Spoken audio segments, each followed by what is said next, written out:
तब मुल्क की सीरत पाकिस्तान बन जाती है। न्यूक्लियर धमकी पर धमकी देने वाले पाकिस्तान को इतिहास में एक बार फिर ये बताना था, जब हौसले मजबूत और फैसले सख्त होते हैं, तब परमाणु संपन्न राष्ट्र भी घुटनों पर आते हैं और माफी मांगते हैं।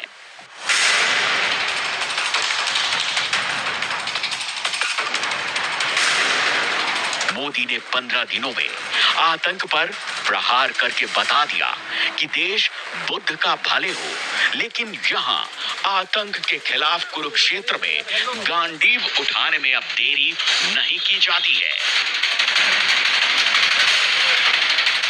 जो सिंदूर मिटाने निकले थे, उन्हें मिट्टी में मिलाया है। भारत पर आतंकी हमला हुआ तो करारा जवाब मिलेगा। 22 तारीख के हमले के जवाब में 22 मिनट में आतंकियों के 9 सबसे बड़े ठिकाने तबाह कर दिए। फैसले सख्त हो तो जल्दबाजी नहीं की जाती, ये मोदी जानते थे। इसीलिए पूरे एक पक्ष यानी 15 दिन का वक्त लिया और उसके बाद केवल 100 घंटों की स्ट्राइक पे प्रधानमंत्री मोदी ने एक एक करके आतंक के सारे किलों को ध्वस्त करके जमींदोज कर दिया।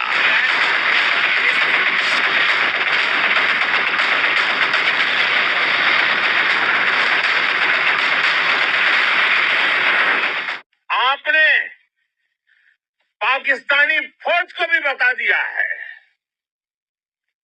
पाकिस्तान में ऐसा कोई ठिकाना नहीं है जहां बैठकर आतंकवादी चैन की सांस ले सके। हम घर में घुसकर मारेंगे और बचने का एक मौका तक नहीं। मजबूत इच्छा शक्ति, राष्ट्रहित का सपना, आतंक के सर्वनाश का संकल्प और 140 करोड़ भारतीयों के विश्वास के प्रण के साथ प्रधानमंत्री मोदी ने ऑपरेशन सिंदूर के जरिए जो नेतृत्व देश को दिया, उसने पाकिस्तान के साथ पूरी दुनिया को बता दिया कि हिंदुस्तान बदल चुका है। आज का हिंदुस्तान तैयार है, मजबूत है, वो हर जुबान में जवाब देना जानता है। प्रधानमंत्री जी ने जो ऑपरेशन चलाया, ऑपरेशन सिंदूर, उसके तहत जो भी हुआ बहुत ही बढ़िया हुआ। देश को सुरक्षा मिला, देश विश्वास उन पे कर रहा है, गर्व छाती से करके। कोई भी कार्रवाई हुई है, एयरबेस उड़ाए गए हैं, उनके डिफेंस सिस्टम को नेस्तनाबूद किया गया है, उससे हम सभी को बहुत ही संतुष्टि है। सारे आतंकवादियों संगठन को उन्होंने कहते हैं वहाँ पे नेस्तनाबूद कर दिया, और ये भारत ने नहीं बताया, ये पाकिस्तान ने खुद बताया। ये भारत ही नहीं, ये पूरी दुनिया देखेगी और पूरी दुनिया देख भी रही है सिंदूर का वो। और मोदी जी जो फैसला लेते हैं वो अपने वचन से कभी पीछे नहीं हटते हैं। पहले रणनीति से जवाब, फिर कूटनीति से हिसाब, उसके बाद आतंक की सर्जरी, फिर पाकिस्तान पर अंतिम प्रहार। पिछले 11 सालों में प्रधानमंत्री मोदी ने देश को इस तरह से तैयार किया कि आत्मनिर्भर बनता भारत आंख में आंख डालकर जवाब ही नहीं देता, बल्कि अपने दुश्मनों की आंखें निकालकर उनकी जिंदगी में अंधेरे कर देता है, जिसकी सबसे बड़ी सनद है ऑपरेशन सिंदूर। ये मोदी का भारत है जो सरहद के अंदर मजबूत है और सरहद के बाहर मुस्तैद।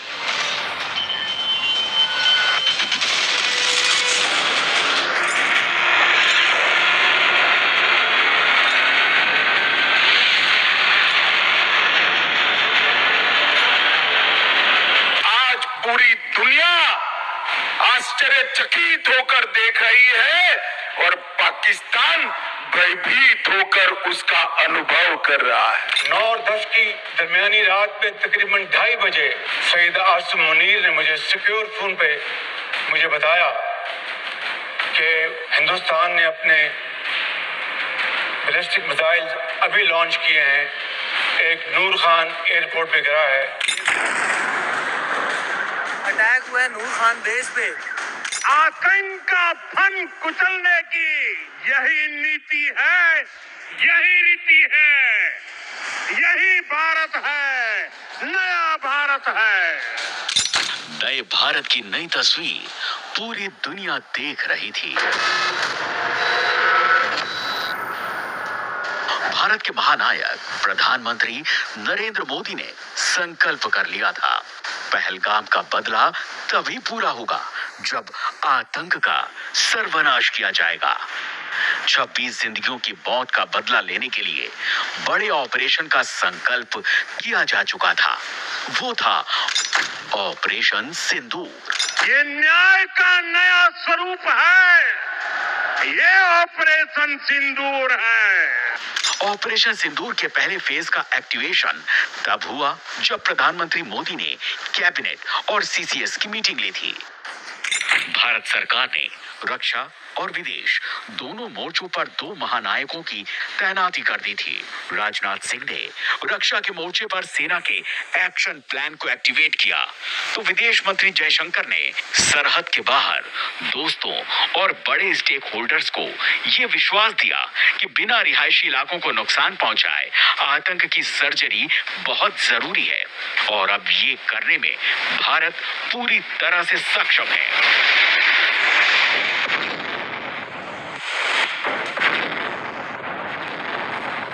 भारतीय सेना ने जमीन से, आसमान से, समंदर के अंदर से, अंतरिक्ष से, हर तरफ से पाकिस्तान के गले में जंजीर अब कसना शुरू कर चुका है।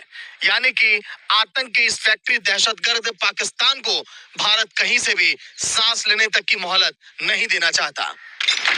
7 मई से लेकर 10 मई तक भारत ने पाकिस्तान को घुटनों पर